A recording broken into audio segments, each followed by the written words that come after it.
is Digital Voices with Bo Tiffany.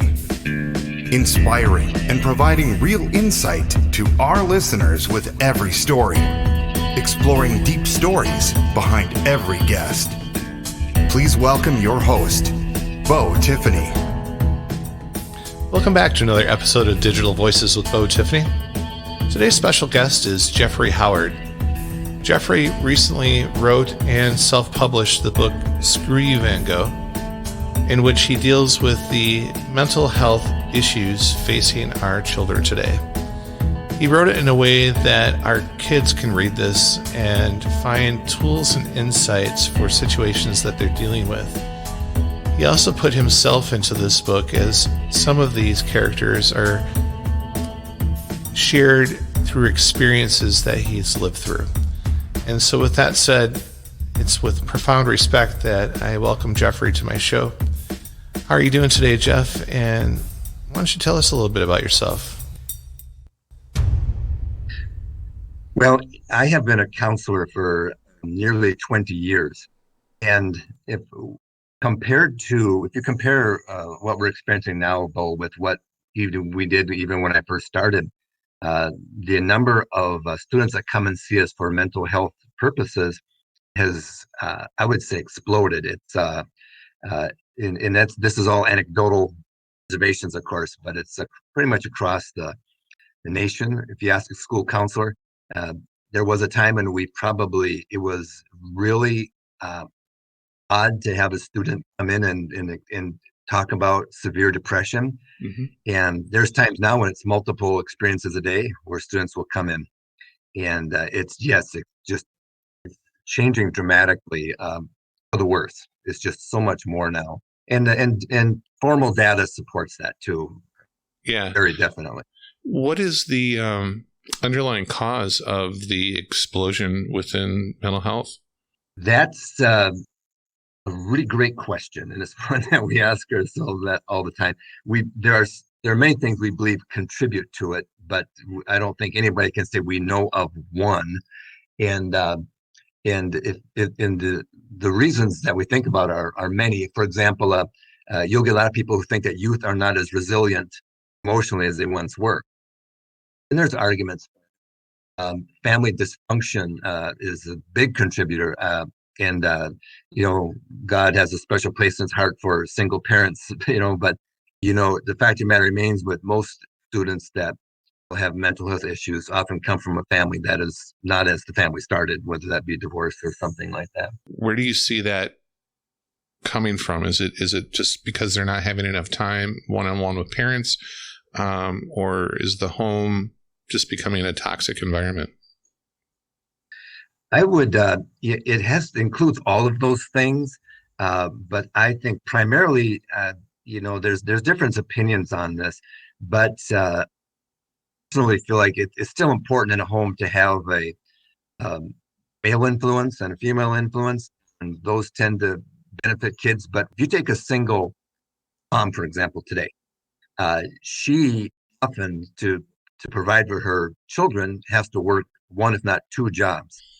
Okay, so she's gone. The kids go home. We used to call them latchkey kids, who would go home and let themselves in her house and no parent there. They'd fix their own meals. Mm-hmm. That's very common now, and that gets even further worsened by kids are doing online learning now because of the pandemic, and mom or dad is not there to support them, to help them, to keep them on. And then when they do come home, just that pressure of, I'm tired. These children just really become sort of involuntarily independent. Mm-hmm. And so, yes, that the poverty that results from it, the interaction is, I think, a distinct contributor to child mental health. Well, I always think a large part of growing up is the socialization and the interaction that you get with your parents as they teach you just by being there all the time. A lot of kids that are having to, like you said, the latchkey, the ones that are going home, no one's there. They're making their own dinner. They're making their own lunch, perhaps their own breakfast. There's a large abandonment there that they're not getting that socialized parenting, if you will. And I think that in my opinion, like you had mentioned, families that are together and have a good unity are becoming rare these days. But I'm sure at school, you can definitely identify the kids that come from a unified home rather than a broken home. Yeah, very much so. What kind of things are being offered into school to try to help offset some of those students that are in these situations? We look at all extracurricular activities as supportive to kids, and we love those success stories where a student will come from a difficult situation, find themselves in a sport or a club, art club, debate, or something like that. And those kids are miracles. And so many times that becomes almost their family. I don't think that's a good scenario, but that activity is providing something they need a lot. And the activities today are pretty much as we've always been familiar with in the past. There's social clubs, student leadership, government, of course, athletics, and art clubs, things like that. And those are always really good. Mm-hmm. And I think one of the reasons a lot of people go into the career as a school counselor is that they love to interact with. And so many, and we always consider that a success when the student learns to come in and talk to us and we get a level of trust in which they'll discuss things with us. Sure. And so I'd like to think we've done a lot of that. Well, school counselor is kind of the front line. If a student's having an issue, the first person typically they'll talk to within the school, other than their teacher, would be the counselor. And so you kind of act as a front line for the community in terms of the children. What kind of things are we seeing as a result of what we've been talking about? Has there been a drop in academic scoring? How about graduation numbers? Those things definitely influence graduation rate. And those numbers have like slowly gotten worse, fewer kids graduating. Mm-hmm. And unfortunately, those poor numbers are exhibit themselves more in certain cultures, social dynamics, and things like that. Mm-hmm. But it does have an impact on that.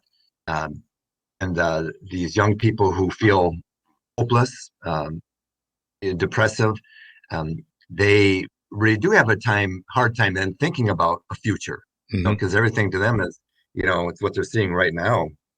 Right. And at the same time, I'm always amazed at the phenomenal stories that of young people. Give an example of one of our best students right now. He's actually a merit scholar, comes from a very difficult situation at home. I see him when I'm able to see him. I'm just so impressed with him as what he's done with himself. He'll have a great future. So while these things are impacting what our youth are becoming, there's also a lot of great things that are going on too. Well, that's great. That's hopeful. One of the things I've noticed a trend on too is medication use for adolescents, whether that's ADHD, depression, anxiety. A lot more big farm prescriptions for our youth these days than when I was younger. Have you seen that trend too? Yes, very much so. Parents have become more aware, and our culture is actually more inclined to, they use a phrase like fix with pills nowadays. Mm-hmm. And and that does exist. But typically a parent, when their son or daughter is experiencing a learning disorder, a depressive disorder, any sort of disorder, they're desperate. They love their children. They just want so badly. And often that's like, what can you give them to change them now? Right. To make this child the happy child they was 2 years ago.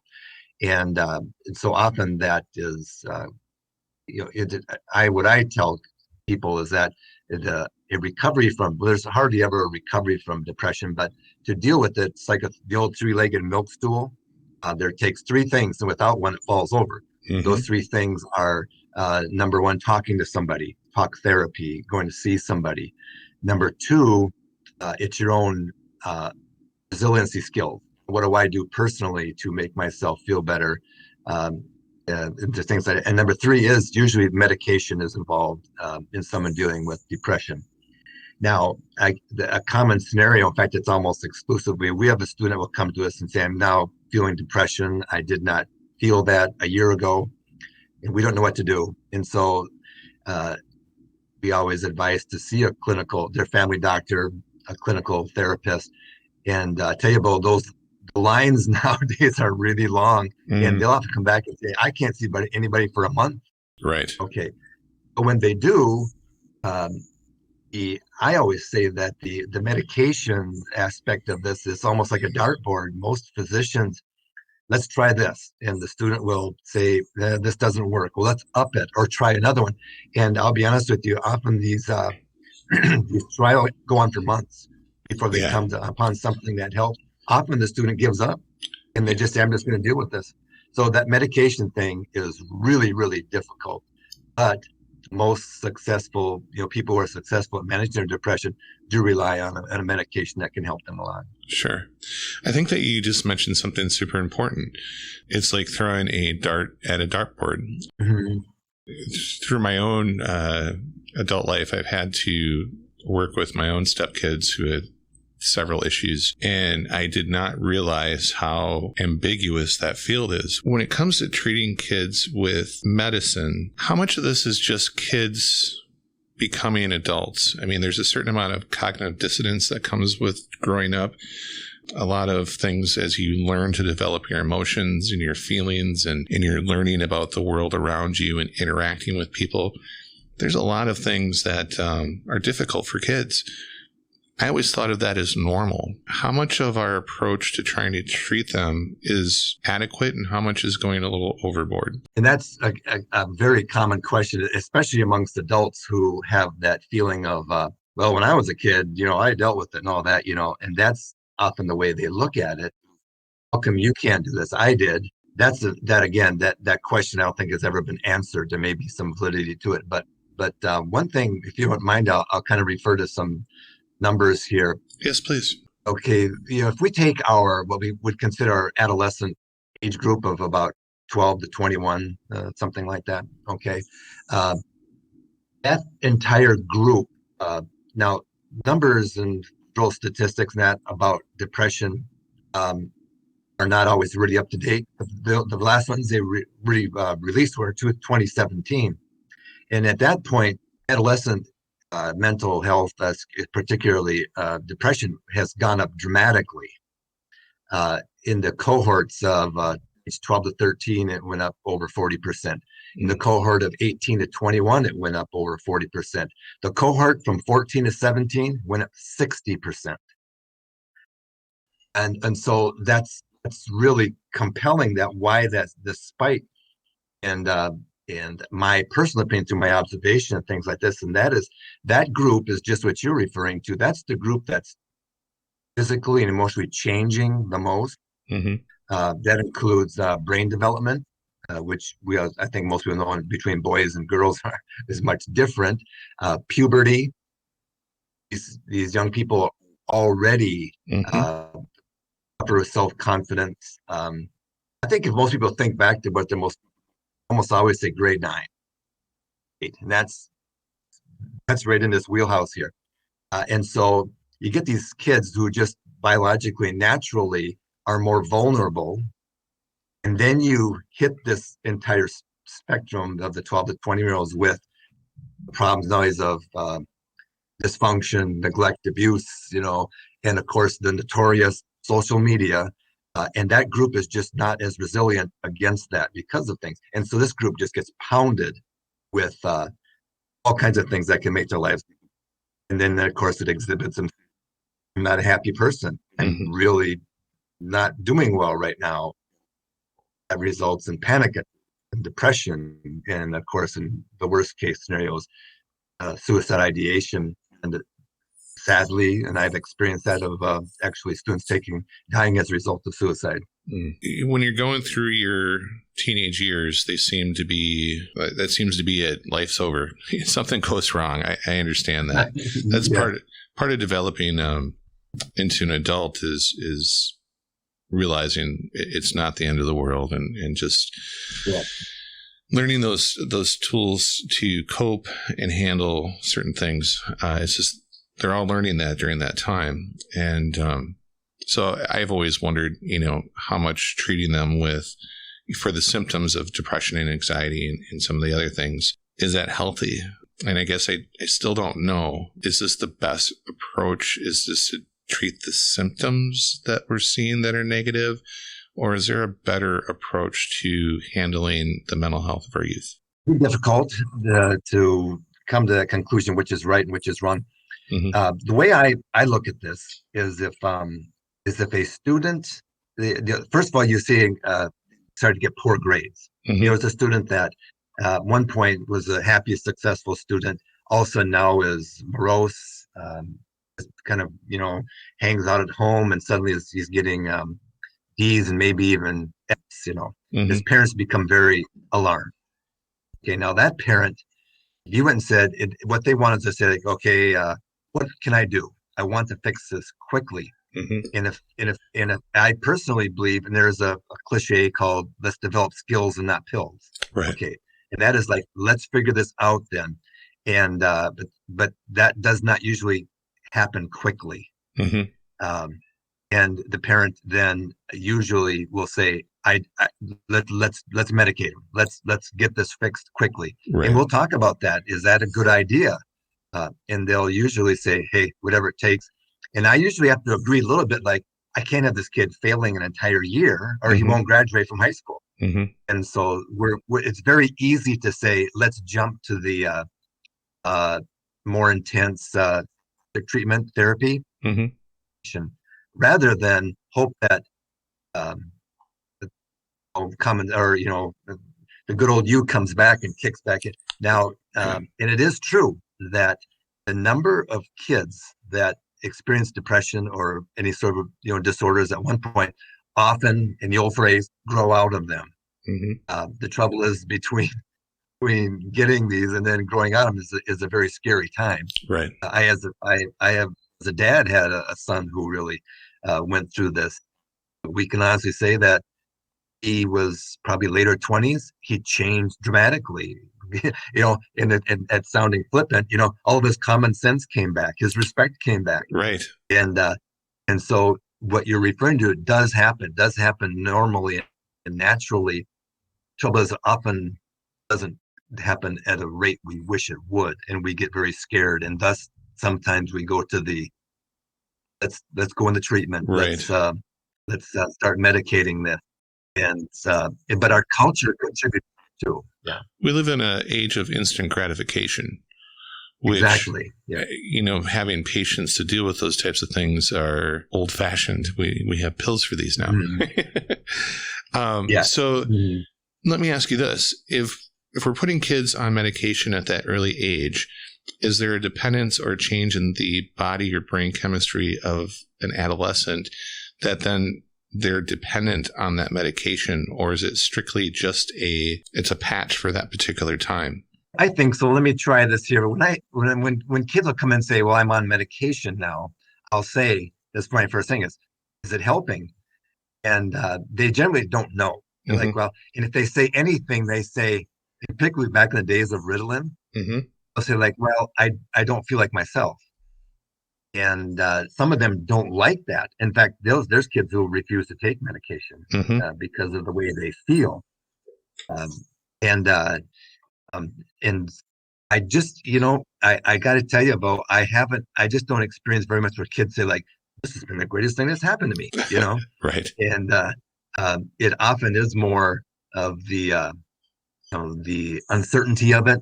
And of course, you talk about side effects. Mm-hmm. Yeah, there are those of the worst being insomnia. Oh, that is so hard on kids nowadays, and often your medication contributes to that. And these kids will say, "Well, maybe I'm able to." Like, say a student with an attention deficit disorder, he might say, or she might say, "Well, I can focus a little bit more now, but I sleep 2 hours a night." Mm-hmm. Mm-hmm. And so, generally, we're never very happy with medication as a whole. Again, sometimes I consider necessary evil, but there's also, that our society such more too is we rely on chemicals to help us out. Right. One time, medicine was a big deal. Now it's like well, that's just my life. And there's always a fear too that, if I start taking Ritalin, will I start turning to more um, hardcore pharmaceuticals? And eventually we are all aware of addiction to over the counter and doctor prescribed medication nowadays. Tough deal though. It's a tough deal, and have the answers that we hope for. I noticed that there's been a large change in the school systems locally for me. Now, I live in Wisconsin, so I'm just a state over from you. But they have what's called an IEP program now for kids, which seems to be individually tailored to the student rather than just having a cookie cutter, one size fits all. Do you have that program as well as in Minnesota? Yes, that's actually a nationwide program. That's our special education program, and all United States public schools have to go by that. There's a number of employees in each school district. An IEP is an individualized education plan, and those are granted to students who prove to have a learning disability or what we call other health issues, OHI. And if a student, and what will happen is that a teacher may recommend, and so anyway, they're usually generated when a teacher will come to administration and say, this child needs help here, or the parent. And it's a battery of tests, psychological tests, learning tests, this type of a thing. And then it's a simple matter of saying, does your son or daughter qualify for an IEP? And if they do, they get what's called an individual education plan, which they're often very similar, but they can slightly change between students. In most cases, those students are expected to meet state standards, just like we'll call them a regular education student. But they'll get the benefits of supporting classes like reading remediation. They'll get a case manager, somebody that specifically works with them. So that's been around quite a while, and that population is increasing. There are other things too called 504 plans, and then lots of what we'll call learning plans that we'll do now. And that's getting quite difficult for in public education because as this becomes people become more and more aware that, hey, you can give my child special help here. Right. That doesn't fall necessarily within the ability or even the possibility of a regular education teacher who has the 35 kids in a classroom to address each one individually. And so, so that basically requires hiring more people to help with that. School systems and districts are relied upon their financing from state and public, right? And there's only so much to go around. And it seems like that money keeps getting cut every year. Special needs youth that are qualifying for the IEP. The idea of an individual plan per student sounds like such an amazing thing that I feel like every kid should have that. Is there a push to make this more mainstream? I would say, the desire in public education has always been to provide the best that we can. And the number of parents that want to have the phrase is, I want my child tested for an IEP. That's growing dramatically because, again, as people become aware of that, they're like, I want this for my child.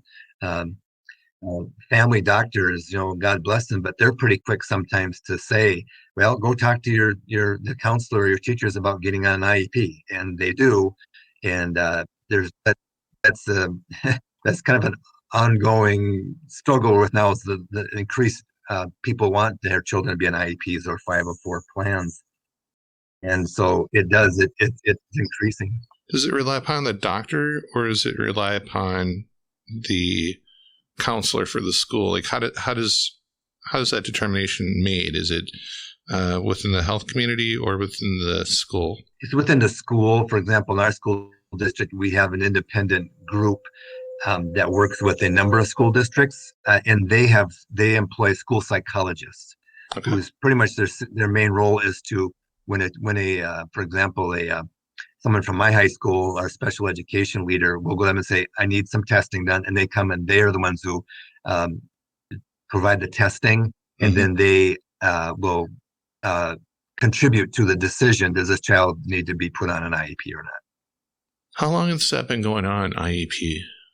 It's there were several federal acts often in the I'd have to look to make sure, but the late 60s, early 70s, Individuals with Disability Education Act, um, the this 504 that I deal with quite a bit. It was I believe that was in 73.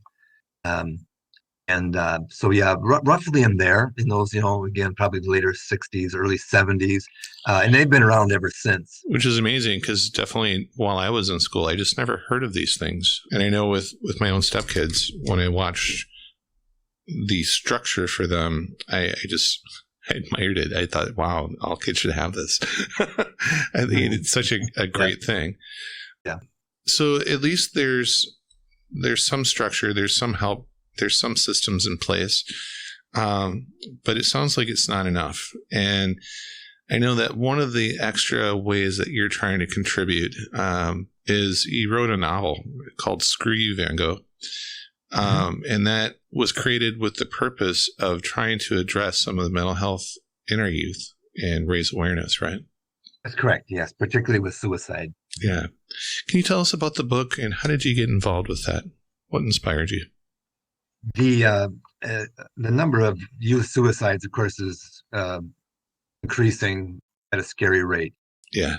And that hit home with me more than I wish by quite a bit.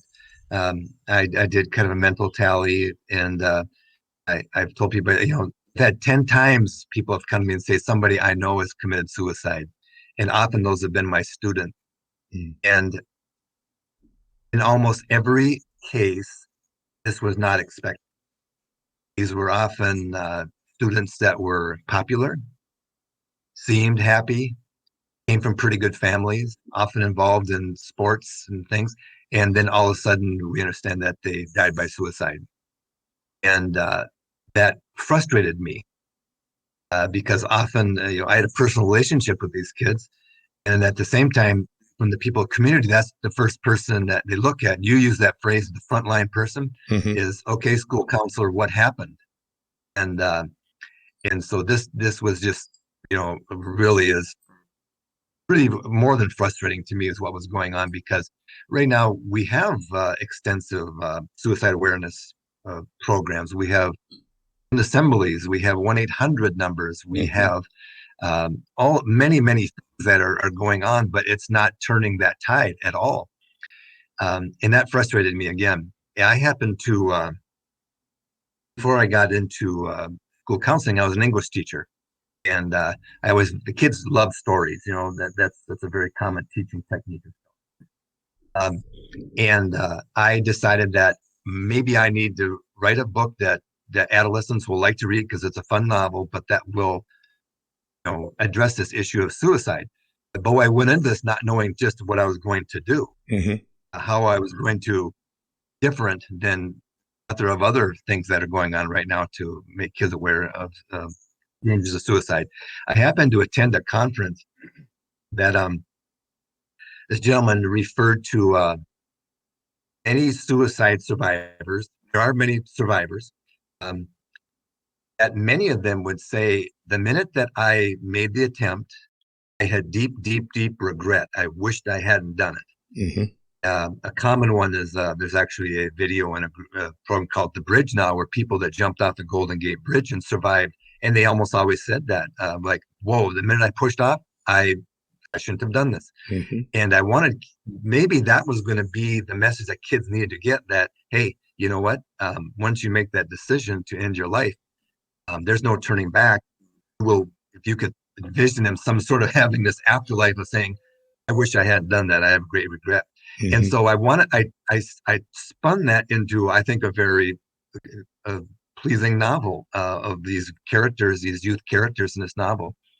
And again, that was my purpose in writing is that a young person would read this, relate to the characters, and then get this message of that, hey, it's not, if you had the opportunity to look back upon a suicide, you will wish you had. And so that's the premise of why I did that. When did this book come out, and how long did you write this? Hey, uh, I wrote it. I started about 2 years ago. Wrote much of it over my summer break, um, and then it was, nowadays that's a very interesting book business out there. Many books are being self-published now, and I self-published this book Okay. of people, and that it was formally was published in last October. Let me turn this chapter a little bit. So usually I try to figure out who you are, but the topics that we're dealing with today kind of forewent that. But we've spent the last, half hour, 40 minutes or so talking about some of the big issues that are going on. But I want to get to know a little bit about you. What propelled you into wanting to be a teacher? Tell us a little bit about your story.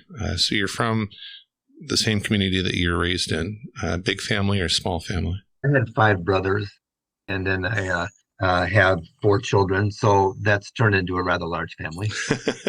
For sure. The values that you're carrying into school and the things that we're hearing come out of you, where'd you get that from? Was that from your parents, or you have an empathetic soul? If you don't mind a little bit of some backstory here, I would say, I'm a baby boomer. My dad was in World War II, and often these men who came back from World War II were, they had seen some terrible things. They believed highly in order, and when you're told something, you do it right now. And I expect my kids to be that way, and we were. My mom was as often as more the compassionate. She, I think, is what passed on a very strong trait of personal compassion, and there's to my brothers and myself. Uh, two of us have got an education, and two of us into the medical field. So Hmm. I think that's um, what happened there. But I did not leave college believing that I was going to be a high school counselor. In fact, I was not a successful student in high school. I should divulge that. I had worked pretty hard to get through, and I spent my fair share of time with the administration and things like that. Mm-hmm. But uh, I I'm a Christian. I believe strongly in my religion. And if most people are aware of Mormon missionaries, I'm a member of the Church of Jesus Christ of Latter-day Saints, and I went on a 2-year mission for my church, which is largely a service opportunity. Mm-hmm. And I went to time in the East Bay of San Francisco Bay, and I had a real epiphany, if you will, about human plight. Um, Just with the homeless situation out that way, or what did you experience? Yeah, the homelessness was even then, like particularly in San Francisco, was Yeah. huge. You had Yeah. to wind your way down the sidewalk every day, Yeah. around people. Um, but and I think that was again an epiphany for me. And for some reason, I started writing. I wrote some poetry, and I would write my thoughts. I kept a journal. But I still, you being from the Upper Midwest, relate to what the typical Upper Midwestern boy is. He likes to hunt and fish and be outdoors and things, and that was me. I actually Mm-hmm. graduated from the University of Minnesota with a degree in fisheries and wildlife biology, Oh, okay. uh, and I knew that that's a very time it's a very difficult field to get into. So I took extra classes in communications. So if you won't mind a kind of a roundabout thing here, Mm-hmm. I started writing then, and actually got into the outdoor media of more of as a writer rather than a researcher. And I got to tell you, that's a pretty tough field. And when 9/11 came along, a lot of that went away. I Right. had to reinvent myself. I feel like I went back to my roots of, I think, loving kids and appreciating kids. And I went back to school. I got a master's degree in education and then a master's in school counseling, and never looked back. It's been a great thing, and I think that was the true me, was relating to kids, helping kids, finding enjoyment in kids, and trying to deal with those who didn't appreciate me back. Right. So that was my journey. It's interesting how the path kicks us into the direction that we're supposed to go. Kind of sounds like that's what happened with you. you started out in one field and then you were kind of pushed, whether internally or externally, into recreating yourself. That journey is interesting because the toolkit that you pick up along the way helps serve you later in life.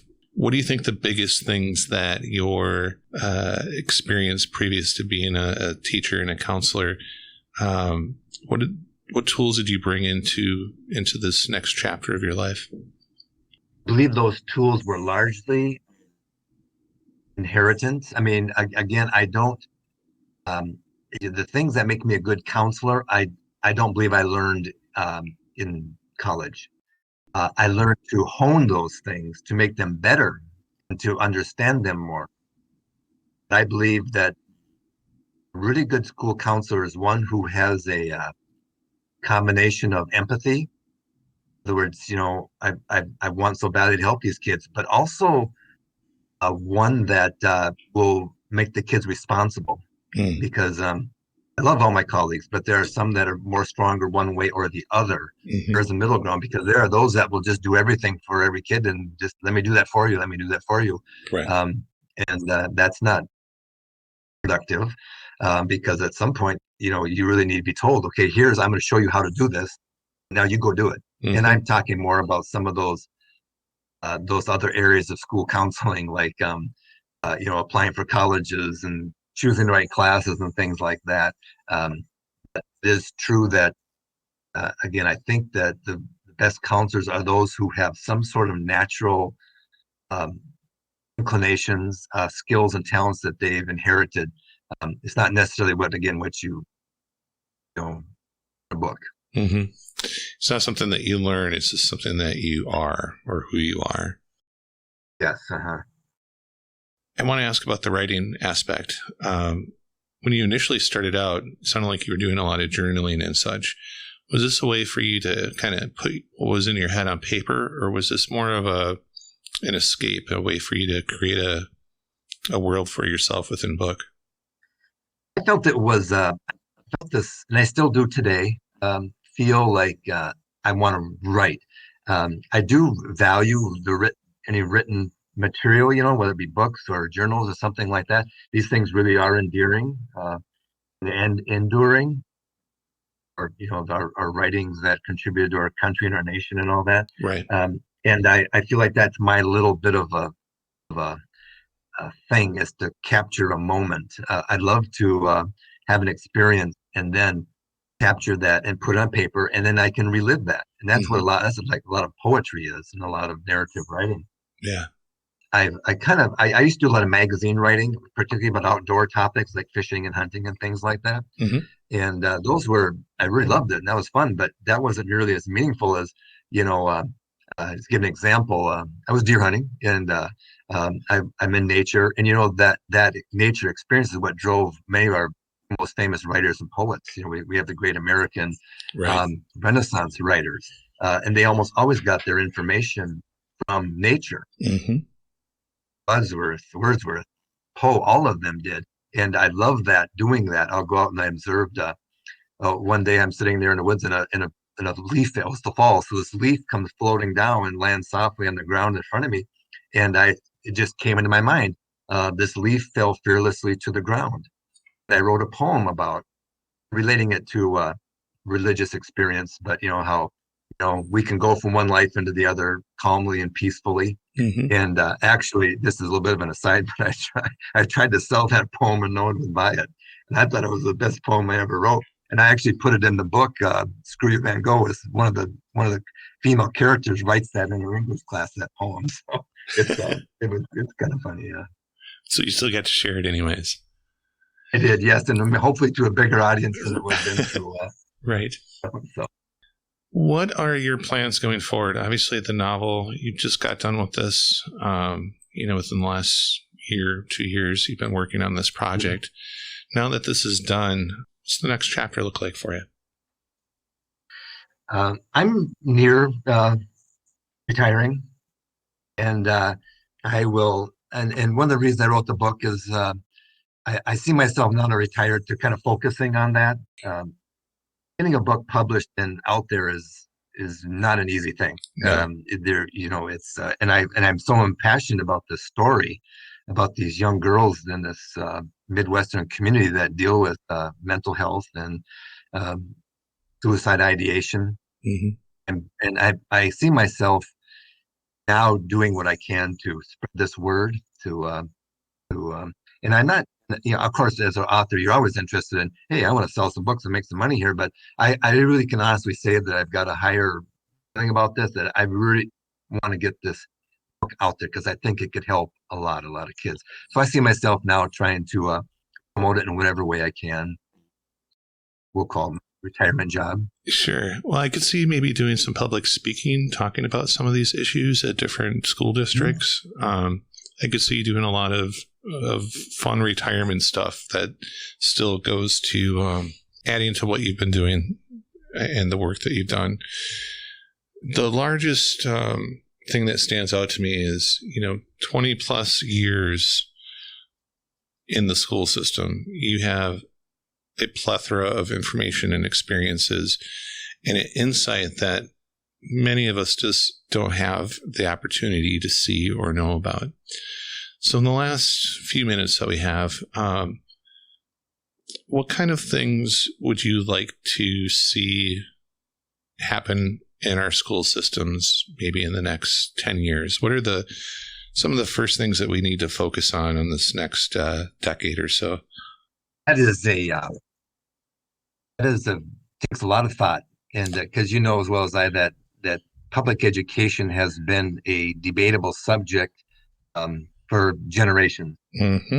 and we're highly criticized. At the same time, we're highly praised. Mm-hmm. And if I remember, even when I started in education, I actually journaled. I wrote down. I said that public education, if it was going well, would be much different than it is. And so exactly that meant I didn't know at the time, but I do believe that there's just a lot of things that go on. But one is, uh, there's this. There's always been a cry out for us to be able to compete internationally with our standardized tests. We're always compared to other countries, and you've heard that. Yep. And that stuff's disappointing to me because um, who pushes that? I think it's industry. They want smart kids to hire. Mm-hmm.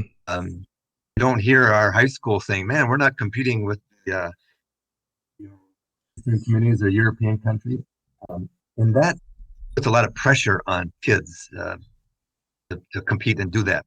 Mm-hmm. Probably the biggest thing that I believe, and that is we need to, and that you talked about it, and that's differentiating our education for our kids. You talked about it saying, we have all these kids. Wouldn't it be great if each one had an individual education plan? And while that probably would never be possible, much of our money is being spent in areas in education that it's frustrating to me. It's going into administration and management, things like that. But we need our teachers who, that can have smaller class sizes, who can, this is this group. I'll tell you what, in my teaching experience, I believe that if I had a small enough classroom, I could teach even the most resistant learner if I had the time personally with them.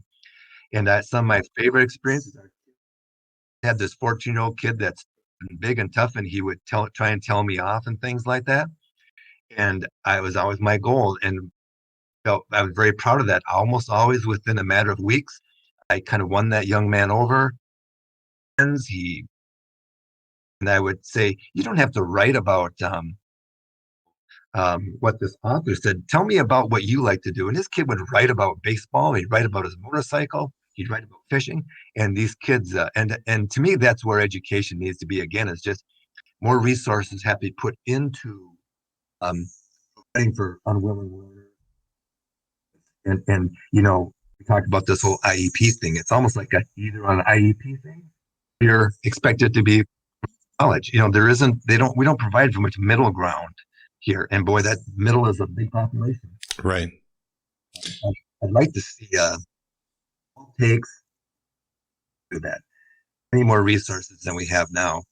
And then I really believe that a focus really needs to be placed upon, again, differentiating with students of different learning abilities, um, and understand that not every student is going to be go to college, but they still need an education. Right. And so that's really going to take more teachers. It's going to take more thought put into kids of all abilities. And that's a huge undertaking in education. I remember standing in front of a ninth grade class, ninth grade, that usually they're 14 or 15 years old. One side of the room, I have a girl who's thinks like an 18-year-old. She's smarter than I am. The other, on the far side, I got a boy who's, physically small. He's emotionally immature. And would fit right back in almost a sixth grade class. And so I, as a teacher, in 54 minutes, need to reach each and every one of those kids. And that, teachers tried and they're great, but that's something impossible. that will never be done in the present situation. We're investing in all these things, but not our youth. And we continually cut school systems budgets and undermine teachers, for lack of better words. I think that culturally needs to change. The cost of robbing the resources from that particular pillar of our community presents costs that are much more costly. Yes, and that's what you're saying here is very compelling.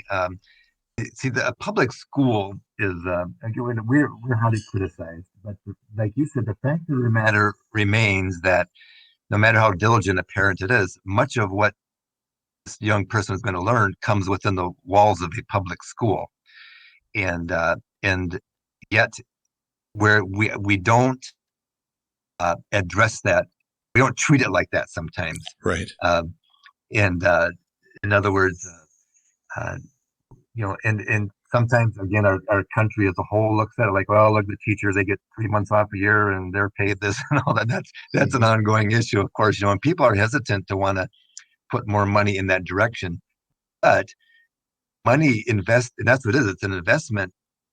I believe that, I think what you're indicating here, Naz, we will produce better mentally kids, more prepared, if we would put more money into education. And we all know that money is scarce, but it kind of turns into a personal thing here with amongst all of us. We all have that right, but we do question, well, where is all of our money going? And a reallotment of state funds, federal funds is, we need that. Yep. And I think that, like I said, if education was in a good world, it'd look much different than we've got right now. Yeah, absolutely. Every year, every minute, we have the opportunity to grow and evolve. I feel like this is one area that's been a long time in coming, that we need to evolve our thinking about it. The cost of cutting funding and ill preparing our youth have consequences later on that are much more costly than what you would have needed just to fund an appropriate environment for them growing up, i.e. school. Yes. I really like the individual education paths for disabled people. Wish I could see that across the board. Everybody is unique. Everybody is individualistic within their own right. And so having a cookie cutter works for a lot, but not everybody. And if we could cater to their individual strengths and weaknesses, they would come out much better prepared than they currently are too. Aside from all of this, you must be taking something away from your school tenure. This has been an intrinsic value. I think you've probably affected many lives over the course of 20 years. How does it feel to getting close to retirement and then reflecting back? Has this been the most rewarding thing that you could have ever done for yourself? What's your 2020 hindsight? I would say you're right. I feel element of I find a lot of pride and satisfaction when, for example, I'll run into a student I had now as an adult, and they seem to remember me, and they're glad to see me, and it's when I see them happy, successful parents, employers, employees, there is a very much a level of satisfaction that you you have to separate yourself from a little bit when you go home. Not separate you, but counselors that leave with their students generally tend to not last in the this profession very long. It's just too hard on them. Mm-hmm. And so there's the old saying that to help somebody, you got to be on higher ground than them. I don't consider higher ground, but I consider you need to be very stable yourself. Right. And at the same time, we're told that if you're going to be a counselor, you need to be willing to go get counseling yourself. So we do that, I go visit my colleagues quite a bit, but that helps me, stay there. But going back to your original thought there, yes, it is extremely rewarding. That personal relationship with students is and sometimes even in their adulthood is again, it's a wonderful thing. Yeah. I was friends with one of my teachers in my adult life, Mrs. Tweed out of Wanakee. And she said, Bo, I never felt old until my first year's students, their kids started coming in and being kids in my classroom. And I always thought that was fun. I want to take the time just to thank you for coming on the show. I think the awareness that we're trying to raise is valuable. A little bit of our audios, we had a bad connection. I'll try to fix that up post-editing, but anybody listening, I apologize for that. The thing that I want to do, though, is thank you. You are a civil servant. You have really made a difference in so many children's lives over the course of 20 years in the role that you serve. And I hear the empathy, I hear the love, and I hear the passion for what you do. And the book that you have written. What we call a young adult novel, which is typically geared towards adolescents. And this book definitely is. The main characters in the book are sophomores in high school. And I wrote this book so that someone within adolescent range would read it and relate to these characters. And these characters, a common question I get is, are these real kids? And I say yes, but not specifically, but there are these characters, which I'm very proud of these characters in this book. They're phenomenal young people. They are composites of actual students that I've had. Many of the things that occur in the book are from personal experience. In fact, the title, and I don't want to sound too salesy here, but it was actually a result of me wanting to do something with students where we could do something together and talk. Mm-hmm. And I thought, what better than a jigsaw puzzle? Kids tend to like that, Right. So I didn't know what to get a puzzle of.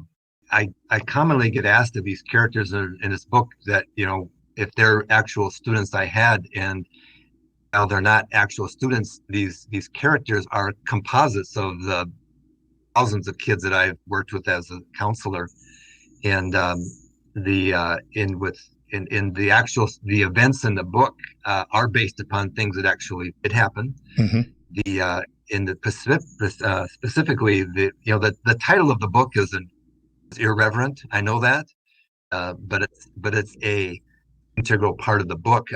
What I did was some years ago, I wanted to do something with my students that we could do together. It's something kinetic, some action while we talk. And so I got a jigsaw puzzle. We could do a jigsaw puzzle together. And that might give us a minute for kids to calm down and talk and that kind of thing. So I thought long and hard about what this would be a jigsaw puzzle of.